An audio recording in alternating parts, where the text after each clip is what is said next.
Oi, eu sou a Júlia e esse é o Fala Direito Comigo. Agora estamos cada vez mais perto das eleições municipais e eu decidi que vou fazer um vídeo sobre esse tema, eleição. E hoje a gente vai começar com um bem tranquilo. Eu separei 8 pontos, mitos, verdades e curiosidades sobre o voto branco e o voto nulo. Aproveita para já dar like nesse vídeo, se inscrever no canal e fica aí que hoje o bagulho, tá bom. Fica depois da vinheta que você vai entender tudinho.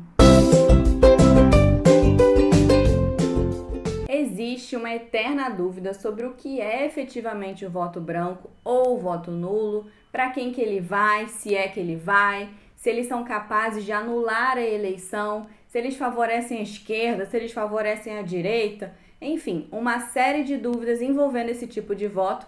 E sem falar que rola sim um julgamento nas pessoas que votam nulo ou branco.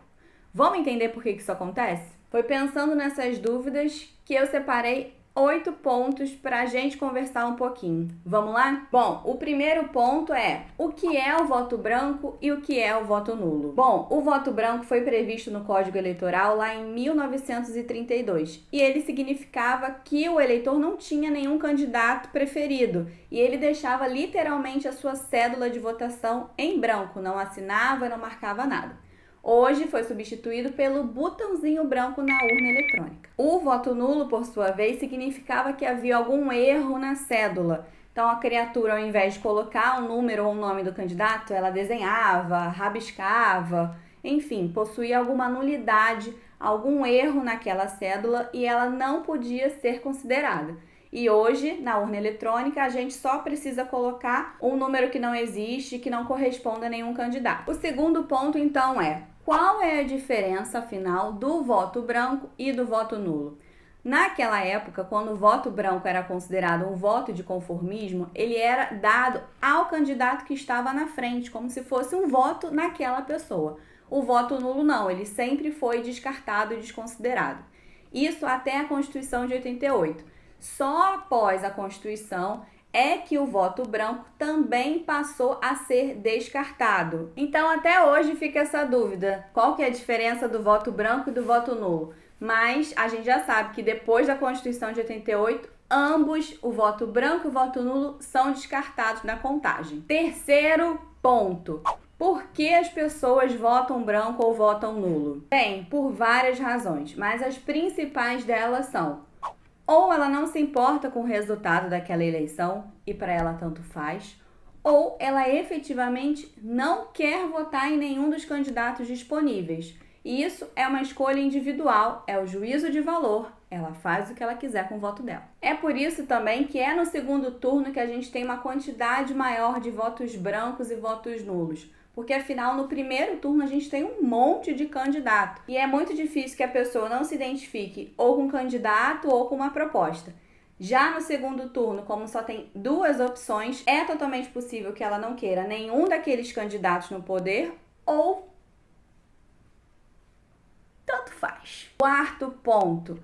Afinal, para quem vai e quais são os efeitos dos votos brancos e dos votos nulos? Bom, os votos brancos e os votos nulos são descartados, desconsiderados, inutilizados, jogados para escanteio e qualquer outro sinônimo que você ache para isso aí, que não é contado. Indiretamente, quem opta por votar branco, votar nulo ou se abster de votar, acaba por, indiretamente, de novo, beneficiar o candidato que está na frente.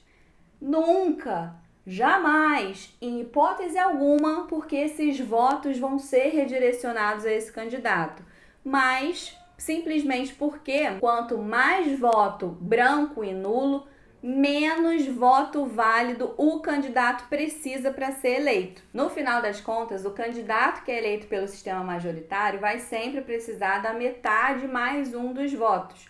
Mas quanto mais votos válidos tem, mais acirrada fica essa disputa. E aqui é outra grande treta eleita para o quinto ponto desse vídeo. Por que as pessoas que votam branco ou que votam nulo são tão julgadas? Bom, pelas informações que eu já te dei, você já sabe que votar branco ou votar nulo não beneficia diretamente candidato A ou o candidato B. A verdade é que somos livres para votarmos em quem quisermos, inclusive ninguém. É em respeito à liberdade de voto que a Constituição não manda a gente votar necessariamente em alguém. Ela diz que o voto é obrigatório, mas ela não fala você tem que votar em alguém. As pessoas que julgam quem votou dessa forma ou não compreendem o sistema eleitoral ou seu candidato perdeu e ela ficou triste achando que esses votos não computados, se fossem todos no candidato dela, ele teria ganhado, o que é muito difícil de afirmar se isso aconteceria ou não. E aí entra outra polêmica, mais conhecido como o nosso 6º ponto no vídeo de hoje. Se eu votei branco ou nulo, eu posso reclamar do governo? Mas é claro que pode! Claro que pode, claro! Gente, reclamar faz parte da construção crítico-política das pessoas. Quanto mais a gente se educa politicamente, melhor a gente consegue reclamar e criticar. E quando a gente está bem educado, a gente consegue entender condutas que ferem a sociedade ou mesmo a democracia. E reclamar independe, portanto, do candidato que venceu. Afinal de contas, se o seu candidato venceu, mas está fazendo um monte de besteira, você não pode reclamar só porque você votou nele e ele venceu? Isso não faz sentido. Reclamações bem construídas, bem embasadas, fundamentadas em dados técnicos são sempre bem-vindos e fazem muito bem à construção da democracia. Para reclamar, também tem que estudar, tá bom? Pensa nisso. 7º ponto, quase chegando no fim. Se temos duas modalidades de voto que produzem praticamente o mesmo efeito, por que permanecemos com as duas opções? Simples, porque as duas modalidades de voto estão previstas em leis vigentes. Mesmo com as alterações que o voto branco sofreu desde 1932, ele continua previsto na lei, assim como o voto nulo. Então, os dois estão para jogo e é assim que deve ficar por um tempo. E eu deixei para o nosso 8º ponto a dúvida que eu mais acho interessante. É uma que se espalha mais que o Covid pelo ar, mais do que fake news pelo Zap, que é a seguinte: se tivermos uma eleição onde a metade dos votos sejam nulos ou brancos, isso cancela a eleição? Claro que não, meu abençoado! Pelo amor de Lady Di! Para de falar isso, não me faz passar vergonha. Não! Essa mentira começou a ser espalhada por conta de uma interpretação muito torta que fizeram de um artigo do Código Eleitoral que diz que haverá prejuízo nas eleições se 50% dos votos sofrerem nulidades. Isso não significa que são 50% de votos nulos.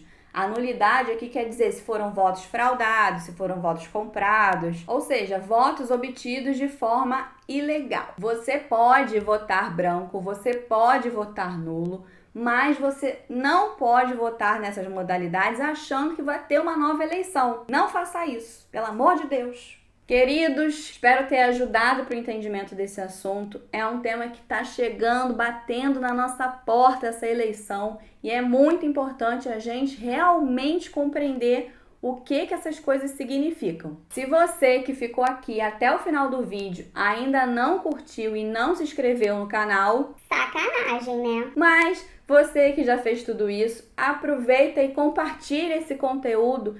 Deixa outras pessoas entenderem um pouco mais sobre o que é o voto nulo, o voto branco e sobre as outras coisas que a gente fala aqui no canal. E é isso, gente. Até a próxima semana. Beijo, beijo.